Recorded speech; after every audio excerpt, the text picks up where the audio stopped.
I thank our forefathers for standing firm against neo-colonialism. You know, the Western conspirators, the Baphomet groups that had already eat our people. If you look at Europe, European countries, most of those European countries are built by Africans in terms of slavery, abnormalities, taking our people, able men, from our source to their areas. And this is why they were also used to work on their farms. The development of Europe, it was not left against Africans. We've contributed a lot. That's why I do always say they owe us apology, returns, and also apologize what they have did to African people. So this was why the like of Edo Francis Small and also Jawara, Sadauda Kareba Jawara stood up to salvage us and own ourselves in 1965. So this is also a plus for Jawara and his people and our forefather that who had stood very firm. The idea was to see that an African belongs to Africans, and the rule that we could distinguish between the protectorate and also the provincial Gambia could be a thing of the past, where elites of the colonial hegemony were the people who were schooled. You look at the provincial Gambia, little do they know. Or others, they'll even say, okay, you have to be this in order for you to give you this. Or you have to accept our way of ruling in order for us to take ownership of this. So these were things that they have came to see that we are stronger enough. And now, Jawara, when he came, with the left of the British, hospitals were available, you know. RVTH was around. Actually, it was yes? RVH, only RVH. RVH. Royal Victoria Hospital. Exactly. So you talk of the Ahmadiyya Hospital and also Bansang. You know, these were the only hospitals that were in place. And talk of schools, missionaries had got the center stage of schooling. Even us in Fonyi, they did extremely well. And I can Which say, of the schools in Fonyi did? You know, St. Edward, St. Antoni's. Okay. You also have what we call the school in Sintet. And you also have Kaimo. They're all anchored with missionaries activities by then. Now you realize that there was no government-built high school. Government-built high school. I may be corrected. That was anchoredly built by Jawara and said, this is Jawara's making. It was a challenge. But now when the wave of change happens in 1994... Muslim high school. I want to believe Muslim high school was government-sponsored, wasn't it? I stand to be corrected. I am not sure about that. I'm not sure about that. So when the wave of change occurs, you see a blown of change in terms of education status quo. Gambians were owning themselves. We could see that even if the time when issues were done, university was just saying Jangi Jolof. It was difficult for people to trust the University of the Gambia. But with the visionary leadership of Jammeh and his elites, university is taking a center stage. Some of our elites who came to the University of the Gambia, today some of them are professors in other universities. Others are also studying medicine. The wave of home-trained doctors was a center stage in Jammeh's region. 8 years, he was able to work with a television, where you could sit. Before, you only watch Senegal TV. Yeah. You know, radios were also doing broadcasting. You know, the like of Basse and others. You know, these were issues that were going. And again, also... Yeah, but Basse was there since... yeah, but if you look at the upgrading... Since Jawara's time. Don't give the credit to No, if you look at the upgrading syndrome, these were issues that had happened. And again, you look at hospitals. Farafenye was another blooming end. You talk of out of Suleiman Junkun Jammeh Hospital. And when they came, they changed the name and said, okay, Biam General Hospital. You know, you can change the name, but you cannot change the effect, the footprint of somebody who architect something that is, quite okay. Look at the like of Brikama has been upgraded. Basse, you moved to Bansang, also upgraded. Basse itself again. Now, if you look at the whole scenario today, one of the maternal hospital that is reckoned with, Jammeh Foundation, and now they change Bundung Kakunda Hospital. Just Bundung, not the Kakunda is not part of it. Know, so just Bundung Maternity and Child Health Hospital. You know, so now, anything that they came up, they want to erase and said, okay, move away. And now I can tell you, hospital, Edward Francis Small Teaching Hospital, thanks to the attitude of Jammeh to realize that we need our heroes to give them titles, not only and recognition of their effort in the struggle of independence. RVTH was second to none. X-ray machines, whatever you talk of is available. And Jammeh pops in, pops out to make sure whatever he's spending is put in the right place. You dare not to go and mess up issues. Okay. So these are all issues that we've seen. And again, also education, was free. Gambia Kuala, you don't pay. Universities and also other tertiary institutions, basic secondary education was also barely free. Yeah. So, but now, cost is taking the center stage. And that's impossible because, thanks to, maybe the salaries some of you are claiming now in the National Assembly. If all the money is going to you and the executive and now the judiciary also wants a fat salary, where will we have extra money, to put in other sectors when we don't produce anything to sell outside? No, the actual deal is not about only National Assembly. It's about the whole attitude of government. I said the executive as well. For example, and now, very soon the judiciary. No, I know. What I'm just saying here is this. If you look at the key aspects of the whole thing, you realize that before, you will also look at the cost of living. What they were earning. But do you accept that your salaries and allowances and wages and what have you are also putting pressure on the budget? No, that one is across. It's across. Now look at the increment that they're doing to the civil service. Not only National Assembly members. Here is about... Not only National Assembly National Assembly members, part of the problem. No, this is a global thing. For example, for us, I can tell you, when we came, we found that increment there. People, sometimes they misquote happenings. You could have said, no, we don't want this. It's approved already. It's approved. It's just like, for example, when we said, okay, salaries of ministers, that is approved. How to call it, earnings are never retroactive. You don't go and say that, okay, let me rewind, you've do this, whatever. It's only a dictatorial, for example, soldiers, or, when they do a takeover and say, okay, we are pegging this amount. But a democratic dispensation of people who have already earned what they have earned already, you come and say, okay, was it dictatorial of Jammeh when he intervened in the past, to set the price of the dollar at a certain level? No, that was a visionary leadership style. Oh, really? As a leader, I'm telling you. So when it's done by Jammeh, it's visionary? No, what I'm just saying here, the thing that he was doing is in line with the principles of fair play of economic. Because the reason why, you cannot come and think, do whatever you like, as if this is just like a bonus country. It has no leadership. It has no people who care, whatever. I'm telling you, in Jammeh's time, you are there not mad to go into rental of $1 accommodation in the country. For example, he said, okay, this shop in... it was happening. Huh? It was happening. But it was very minimal. Along Kairaba Avenue? You don't talk about that. It started actually when he was president. No, but the problem is, when Jammeh was around, you dare not to go and claim and say this. If you're caught, you'll be dealt with. That was eminent. But now, it's a free zone.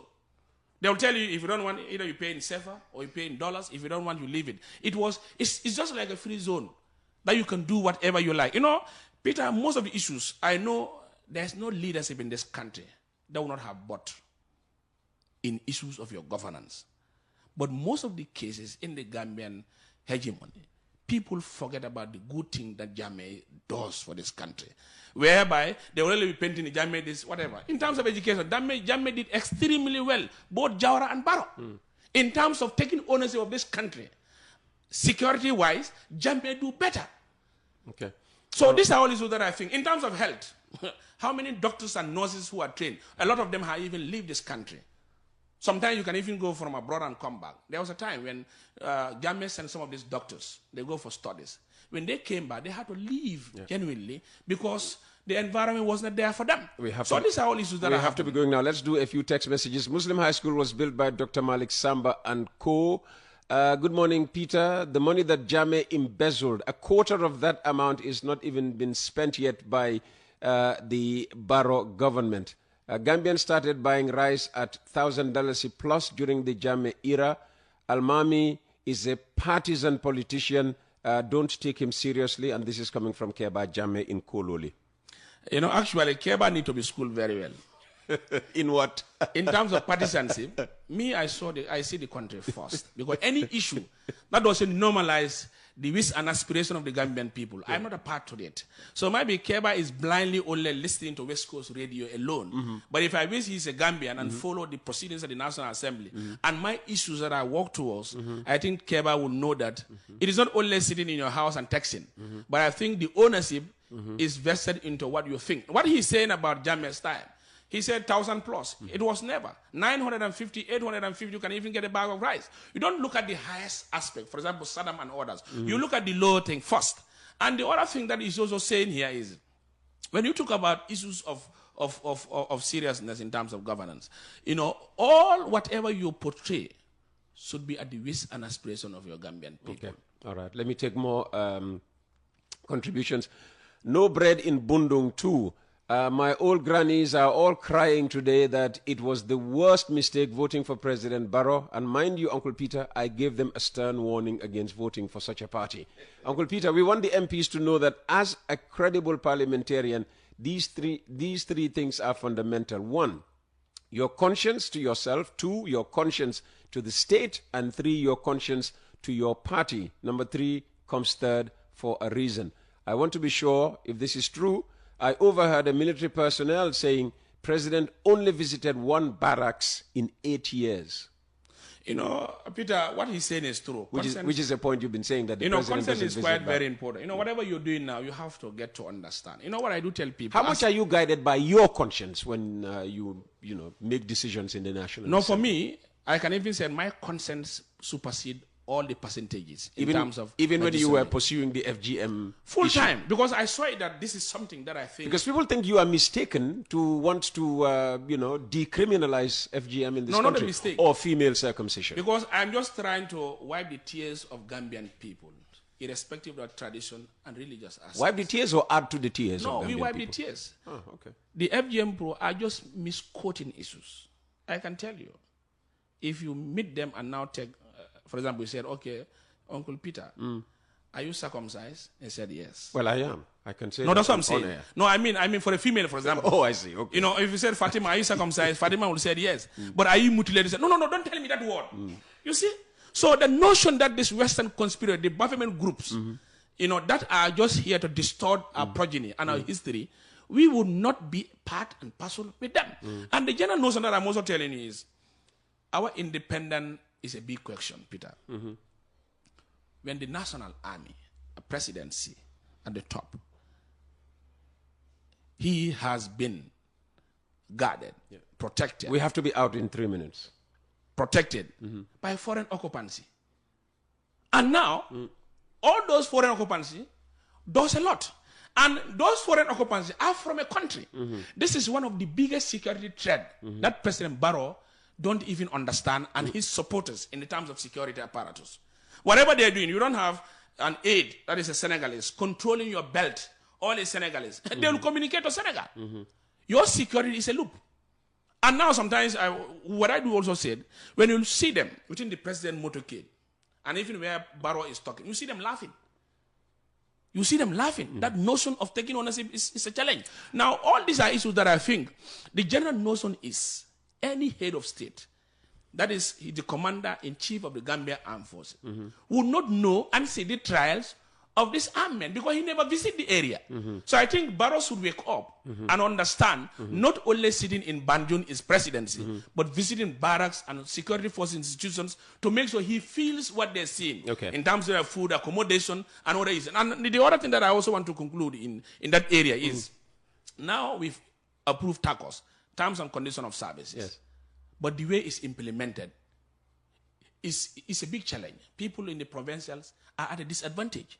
Now they said, we will cut your rental allowance. When they don't even have a house to rent, 4 to 3 soldiers will now be staying in one house. Okay, that's, that needs to be looked at. Lamin Sanchaba has bread, says the architect, and Brufut Santosu also has bread. I want to end with this WhatsApp message.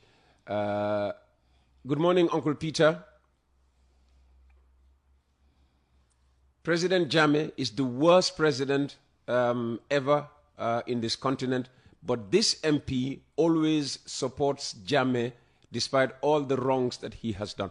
Can you defend your support of Jammeh? You know, I think he's terrified currently where he's staying at his home. He's not even comfortable. Maybe killed or be robbed or done a lot of things. Well, in he hasn't told us that. No, that's what I'm saying. Or she hasn't told us that. No, what I'm just saying, I'm putting this notion to every Gambian. No Gambia is safe in our current status of security. In Jammeh, I feel safe. That's why I'm staying at London Corner. No, that's what I'm saying is, London Corner, you even close your doors. All gangs are befallen thanks to the works of the police that they're doing. In Jammeh's time, it's a no-go area. The president, I'm sure, shuts his doors at certain No, times. the president for him said he's safe. When the Gambian people have been faced with burglaries, robbery, attacking banks, bureaus, tell the man that in Jammeh's time, those were history. In Jammeh's time, education was free for him. University was apparently... He's talking about security. No, that's what I'm saying. And, that's what I'm saying. I'm just trying to say the reason why I defend Jammeh. And in Jammeh's time, Jammeh take this country at his heart. Visit institutions, put them a test. He doesn't even sit in offices as a president. He makes sure he is at the top of things in this country. And the other part is, whenever he goes outside Gambia, he shows whatever he sees there. Jammeh will intend to bring it back. And absolutely, finally. And secondly, also, in this country, the African Union Summit that Jammeh had did here. 2006. 2006. Yes. I remember that very well. It was a changing moment, the coastal roads and the flip-flop area that we are seeing development arena. If it was done by the OIC, it could have been a different year. And I can tell you for free, Peter, if the government is ready, accountability and transparency, for them to come out and tell us what they spend in this OIC, you and me and others, we will not sit in offices. You can force them. No, we are putting to them, but it seems blockages, whatever, they are not even ready to talk. But I think now, people need to understand. If we say the worst, he's just over-exaggerating. Hate of a person. No, his human rights record is nothing to write home about. That's what I'm saying. That human rights records, you want Kupis to come and kill you? Is human rights records? Kupis are reinstated in the army, human rights records. Kupis are given a highest job as chief investigator in this country. This is human rights records. Okay. Kupis are also reinstated in the army. Whatever jail that you have served, you are paid back. Efficient soldiers who have served the integrity of this army are relinquished from power. Because of what? You are from this tribe. You are from this. Absolute last issue. Some people are saying Jammeh is out of his mind on the basis of the audio he released the last time. What do you make of that audio? The problem is Jammeh has his own right to speak and address his own people. And again, to talk about any issue in this country. Peter, let me just give you a snapshot. Very quickly. I have just 1 minute. I've already So the problem now is, you took Jammeh's asset and sold it. Some of the people, currently, the beds that they are sleeping are Jammeh's asset. The chairs that they're sleeping in Jammeh's asset. The cows are Jammeh's asset. Anything about Jammeh, looting its resources, is welcome. They're saying he looted the country's resources. But now, if you loot, you loot. Who are the looters also?